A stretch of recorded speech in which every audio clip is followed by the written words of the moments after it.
em Romanos capítulo 12, versículo 1, e que diz assim: Portanto, irmãos, pelas misericórdias de Deus, peço que ofereçam seu corpo como sacrifício vivo, santo e agradável a Deus. Este é o culto racional de vocês. Você já foi para algum lugar onde seu corpo não estava? É difícil pensar isso, não é? Paulo, nessa composição, ele está dizendo que não existe um outro momento para nós oferecermos o nosso culto a Deus que não seja aonde nosso corpo esteja. Ou seja, o tempo todo nós somos convidados a viver uma vida de adoração.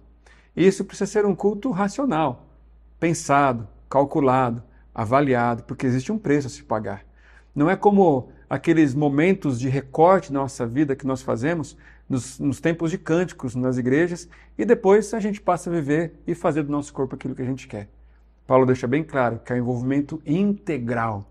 Ele diz também que é um sacrifício, porque é uma decisão disciplinada, minha e sua, de vivermos esse culto e essa adoração a Jesus. Mas Deus é tão generoso, Deus é tão amoroso, Deus é tão bondoso, que Ele não quer somente um pedacinho da gente. Ele quer toda a nossa vida para a sua glória e na sua presença. É por isso que Paulo deixa bem claro que os nossos corpos precisam ser apresentados a Deus como um sacrifício. E como é que é esse sacrifício? É vivo, é para hoje, é com intensidade, é com vontade, é com desejo. Não é para o dia de amanhã, mas é para hoje.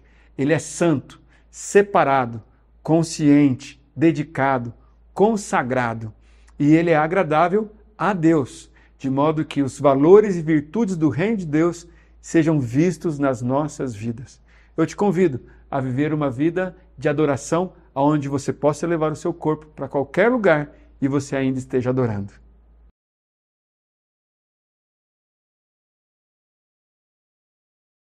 Primeira Pedro, capítulo 2, versículos 9 e 10, que diz assim: Vocês, porém, são geração eleita, sacerdócio real, nação santa, povo exclusivo de Deus, para anunciar as grandezas daquele que o chamou das trevas para a sua maravilhosa luz. Antes vocês nem sequer eram povo, mas agora são povo de Deus. Não haviam recebido misericórdia, mas agora a receberam. Essa passagem traz uma mensagem poderosa que descreve a identidade que Deus nos deu e a nossa missão de vida. O apóstolo Pedro nos ensina que todos aqueles que creem em Jesus são parte de uma nação santa, um povo escolhido, que tem o privilégio de se aproximar de Deus diretamente. Isso significa que cada um de nós é um representante do reino de Deus aqui na terra.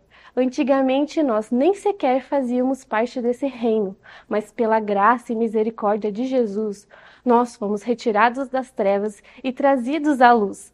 E agora a nossa missão é compartilhar o Evangelho de Jesus Cristo, mostrando ao mundo a misericórdia que nós recebemos e as grandezas do nosso Deus. Que esse entendimento incendeie o seu coração e te motive a anunciar as boas novas do Evangelho a todos que te cercam. Deus te abençoe.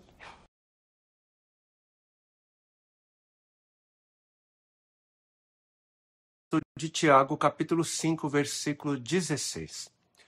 Portanto, confessem os seus pecados uns aos outros e orem uns pelos outros para que vocês sejam curados. Muito pode, por sua eficácia, a súplica do justo. Os textos da Bíblia, sejam eles versículos ou até mesmo capítulos, eles precisam ser lidos e compreendidos dentro de um contexto maior, de um todo. E não é diferente aqui.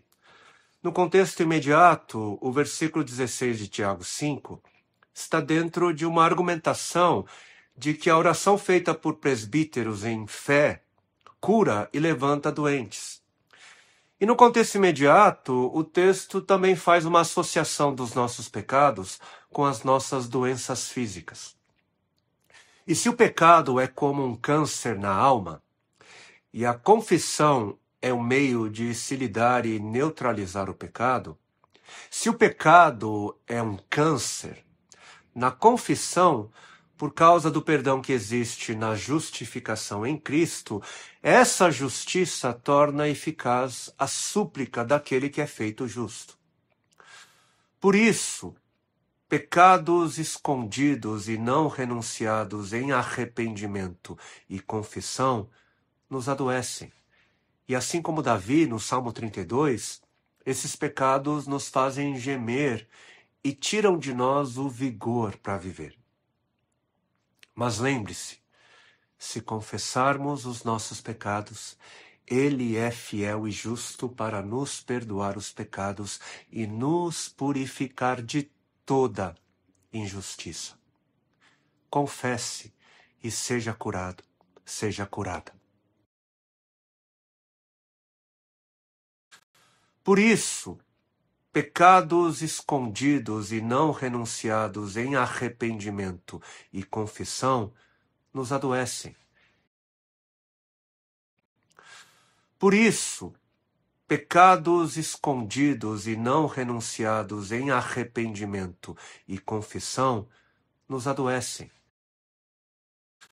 Por isso, pecados escondidos e não renunciados em arrependimento e confissão nos adoecem. E assim como Davi, no Salmo 32, esses pecados nos fazem gemer e tiram de nós o vigor para viver. Mas lembre-se, se confessarmos os nossos pecados, Ele é fiel e justo para nos perdoar os pecados e nos purificar de toda injustiça. Confesse e seja curado, seja curada.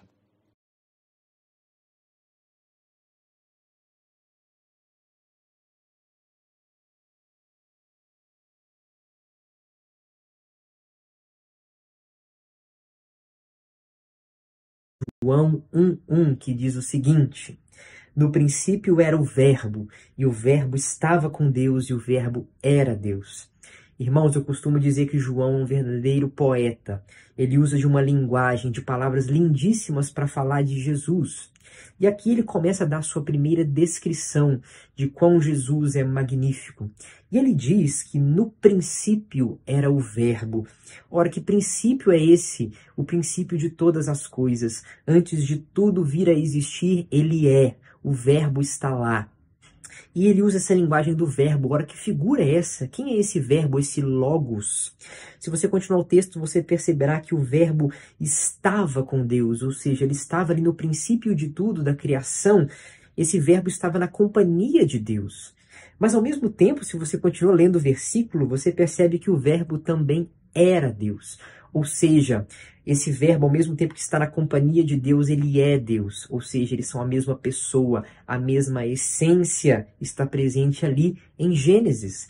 E aqui o autor, João, está fazendo remeter aquela primeira pessoa que ler esse texto lá no primeiro século, que esse Cristo, aquele mesmo Cristo que viveu entre aquele povo, que foi morto e ressuscitou, é o mesmo Cristo que estava lá no começo da criação. E isso é muito importante para a cosmovisão daquele povo e para a nossa também. O nosso Jesus, esse que nós conhecemos e que hoje habita em nossos corações, é o mesmo Jesus que estava lá, presente na criação, e cujo verbo que saía da boca de Deus com poder trazia tudo à vida, tudo à existência. Esse é o nosso Jesus e que mora nos nossos corações hoje.